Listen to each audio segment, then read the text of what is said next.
Hey everyone, we're back for another Parent Pivot podcast. I am Steve Cummings. And I'm Julia Cummings. And as we normally do on the Parent Pivot podcast, we actually kind of talk about what we're going to go towards. But I always ask Julia, so what are we talking about today, sweetheart? So what are we talking about today, sweetheart? We're talking about a recent issue in our own family. Okay. So I want to give a general context. We're not going to be super specific about it. But the end goal is really, what did we learn from it? Right, because this may be happening in your family. Right. And we like to be real, authentic, and vulnerable with stuff that happened. And this is something that happened with me. Not too proud of it, but we're going to learn from it.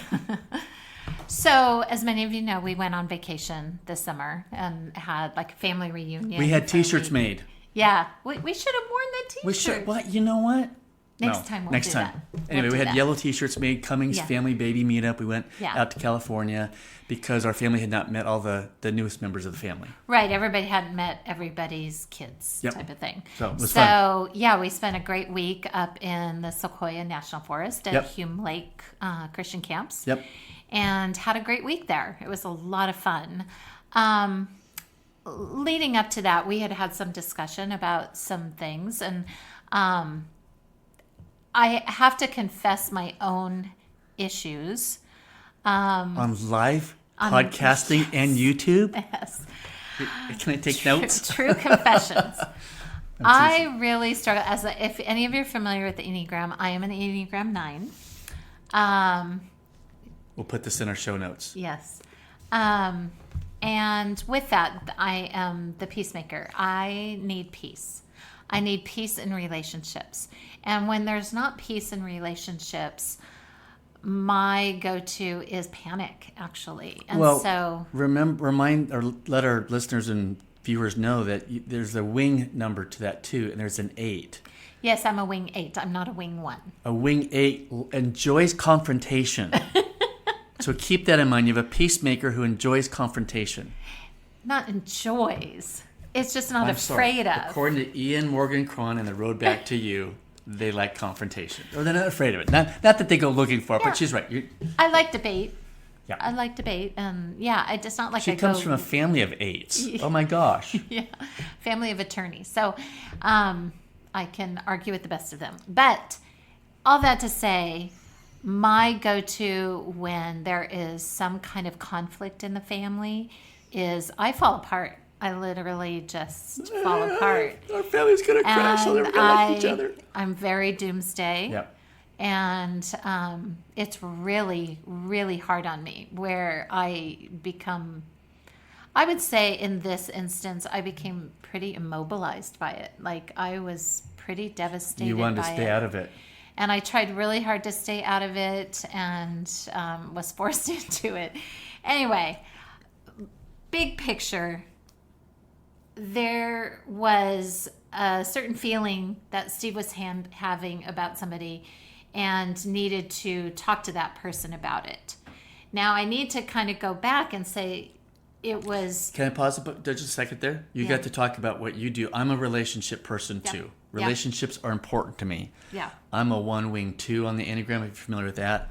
I pay attention to detail and things. And relationships are the most important thing to me, and especially with my family. I'm living my dream right now. I'm being a dad, and I'm Pop, and this is great. But this is a mistake I made, so we're going to talk about that, and maybe y'all can learn from that a little bit. But that's my heart. So my heart is always for that. My kids know my heart. That's the thing. So anyway, sorry. That is important to know. So in this particular instance, we have to go back where a couple of years ago, something happened where our feelings were hurt, and we did exactly the wrong thing. We did not go to that person and have a conversation about this at the time. So here we are, fast forward a couple of years later, and that's been sitting and stewing in both of our hearts. Yeah. Both of us. Yeah. Here we are, telling people, here's what you got to do. Here's what you got to do. Do we do it ourselves? Most of the time, yes. But this is an instance when we did not. Yes. And learn from us. It blows up in your face because when you let something stew and simmer, you end up handling it poorly. And truth be told, I don't want to go too into detail, but it's like proximity played a big part of this because this person was not around us for 3 years. Yeah, that's true. So there wasn't a lot of opportunity to maybe have that conversation, but we could have tried. We could have made a point, and we didn't. So lo and behold, here we are. Steve decides when we're on vacation that this would be a good time to sit and have this conversation. Yep. Time was not allowing it. Nope. And so it ended up happening in maybe a 5 to 10 minute conversation. Hang on. I get to tell this part. Okay. Yes. I was waiting for an opportune time. It was not coming. And then pretty soon, just sitting around a lunch table by the lake, everybody disappeared, and I had the opportune time. Unfortunately, I cut to the chase and I didn't spend a normal hour or so unpacking everything like I would. And I just cut to the chase. Right. So that situation ultimately blew up in our faces, particularly your face. Thanks for that clarification. Excuse me. Particularly your face. I'm trying to be gentle. And anyway, so the next couple weeks proceeded to... I don't know. This is where you need to pick it up and kind of what you were going through. And sure. I mean, I think for me, I knew I didn't go about it right. But then what happened was I have a lot of 8s in my family. And those 8s kind of, again, who have no problem with confrontation, decided it's time to confront Dad. And I was starting to go, time out. This doesn't involve you guys. This involves me and another person and things. And so I was kind of digging my heels in with each individual conversation. And I really kind of wanted to say, and this is probably where my pride kicked in. I probably said, I'm the relationship guy. I do this for a living. I travel the Southeast for city to city and visit major donors and build relationships, and I'm loving on my kids, and they love me. We're having a great family time and whatever. And so part of that, without me knowing it, kind of kicked in. Like, just trust me. I will take care of this. Just trust me. But they just kind of said, you're not acting like the dad we know. And that was really the bottom line. Really, is that was their overall feeling. Like, right. This is not the dad we know. Right. And so and they were right, but I think in the moment, in the week or week and a half that went by, maybe it was 2 weeks, I don't know. I mean, all of a sudden our family texting thread went silent. Yeah. And I'm going, oh my gosh, I got to do something. And so I sat there thinking about it and going, what I did was my pride got the best of me, and dads and moms out there of adult children. This can happen to you too. So I'm admitting on air and on both airs. We're recording podcast over here and YouTube over there. I'm admitting, hey, I made a mistake. But what was happening was the more they questioned me on what I did, rather than saying, yeah, you're right, I messed up, it just caused me to go, just trust me. And my pride got a hold of me. And I'm dad. Leave me alone. I know what to do. I'm a professional relationship person. It's kind of what was going on. I didn't say that at the time, but that's kind of what I was thinking. And so I got backed into a corner. And when you get backed into the corner by your family and the 8s are coming after you, I had to sit there and go, you know what, Lord, what just happened? Because I kind of feel like you nudged me to have this conversation in the first place. And he did. I just went about it the wrong way.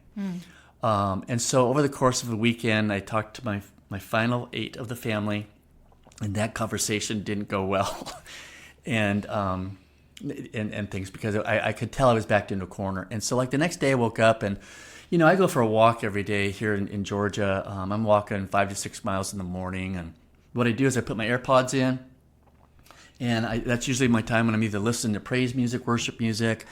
Some of the Bible apps I listen to are the Pause app with John Eldridge. I listen to the U version, Dwell, and even Abide. Yeah. So I'm using all that time, and sometimes I even shut it down. It's like I just need to be silent. I just want to listen to the Father. And so as I was going through there, one after another, the messages and devotionals just lined up. One of them was I should have pulled it up. I want to say it was Psalm 1. 13 or something like that. It basically said, it's a good thing to be corrected by those who love you, and things. And I went, okay, Father, I hear that. It's like they don't wake up in the morning going, hey, how can we be mean to Dad? But when all of them are saying the same thing, I have to take a step back and go, okay, so what's happening here? So my heart begins to soften with that one. And I forgot what the other one that came about happened, because now this has been a couple of weeks, but that took it a little bit further. In fact, this was a Sunday morning. Yeah. And we hadn't been to church for a while because we've been traveling, things like that. So I came back from that walk, and you were pretty... Yeah, I was pretty down. Yeah, well, you want to talk about how you did not want to get involved, but what happened with you? I didn't want to get involved, but one of my kids asked me to. And I said, I'm trying to stay out of this.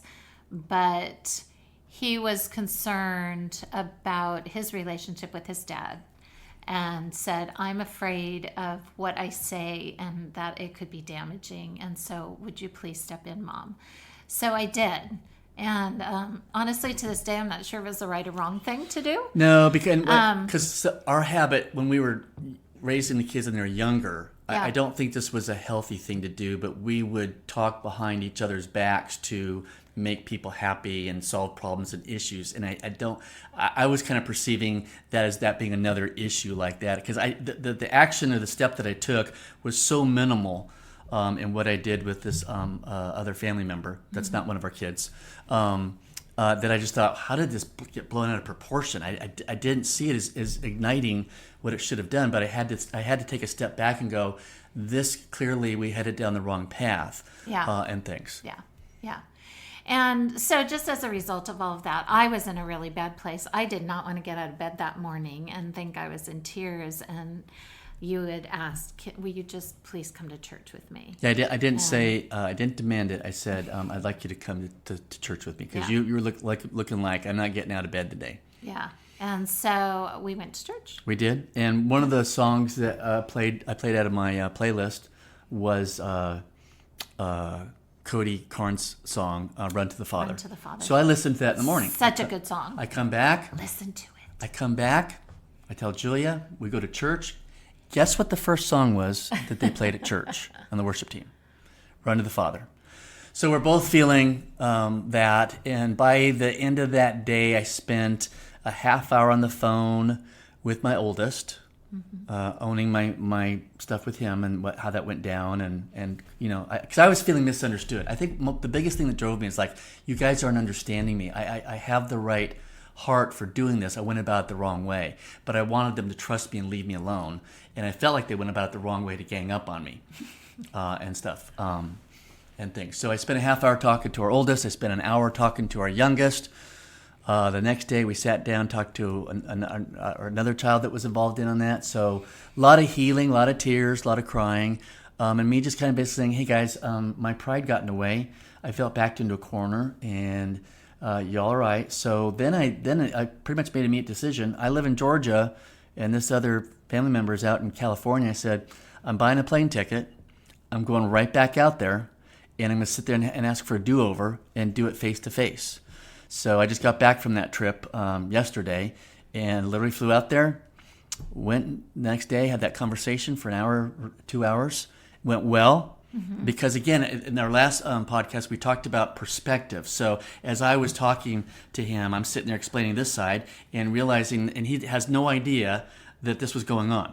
Right. But it was eating at our hearts and kind of sitting there because you form perceptions trying to make sense of your world or with a specific person. Like they're doing this and they're acting this way and they're doing that. So that means they don't like me and this, that, and the other. And the other person is clueless on the other side going, I had no idea.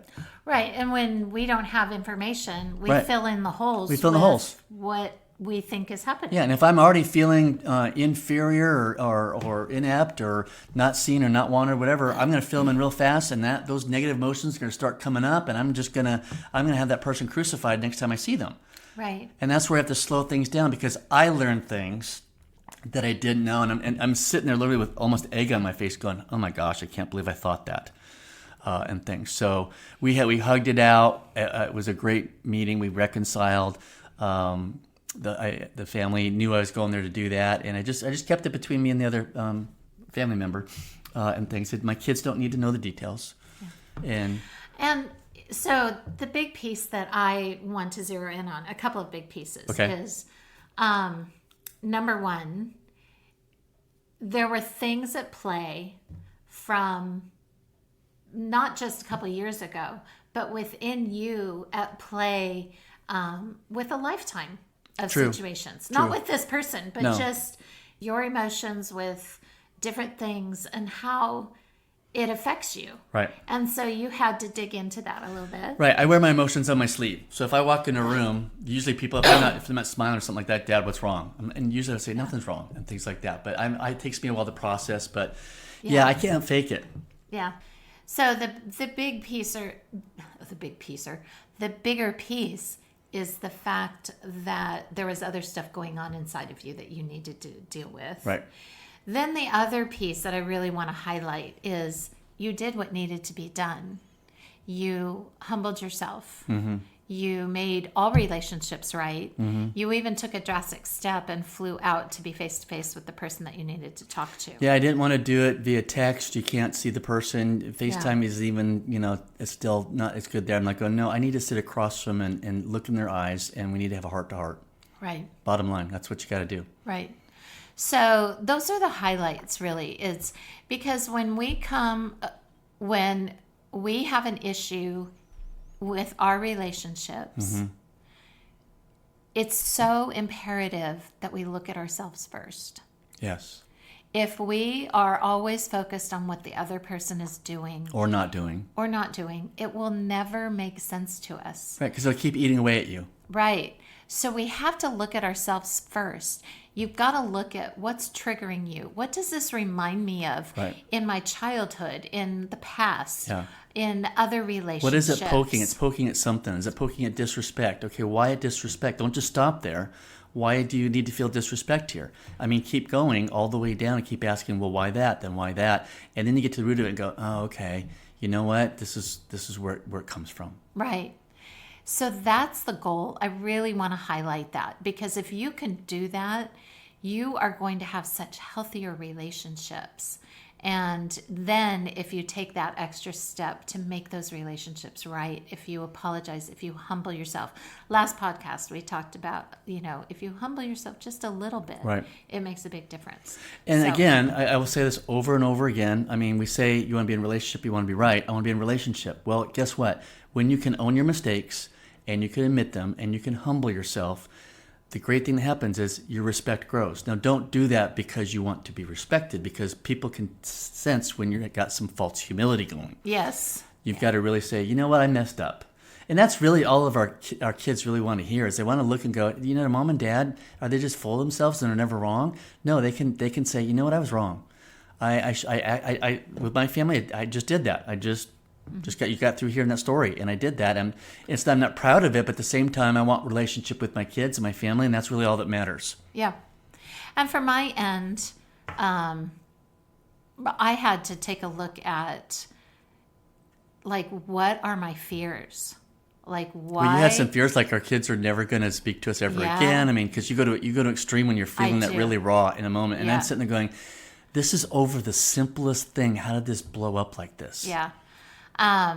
So, I'm finding that I have to dig in and figure out what am I so afraid of, and why am I afraid, and how do I deal with this differently? Right. All of those things. Right. So, right. It's everybody has something to learn. Right. I hope the kids have looked at it, and I'm not responsible for them, but I hope they have looked at it and said, hey, what could I have done differently in this situation? And I think I heard that from a couple of them. I think, we like to bring to you the real and the raw. Yeah. We're experts in failing. We've done it enough, but we're open and honest enough to say, here's what we've learned. Here's the right way to go. Please listen and send this on to someone else that you might know is struggling with this area on things. But and if you ever want to get a hold of us, email us at parentpivotpodcast@gmail.com, and we'll respond right away. we might interview you. Yeah, you never know. Yeah, you never know. We like doing that stuff. So anything else you want to add to this one, hon? No, I just wanted us to share that story and share what we learned from it and all of that. Good. I'll put a thing in the show notes about Ian Morgan Cron's book, The Road Back to You. It's about the Enneagram journey to self-discovery, which is really great. It helped me to understand, as I was telling you earlier in the podcast, I mean, that I had my 8s coming after me. I'm going, okay, what is going on? So anyway, we'll put that in the show notes, and we'll see you next week with another edition of the Parent Pivot Podcast.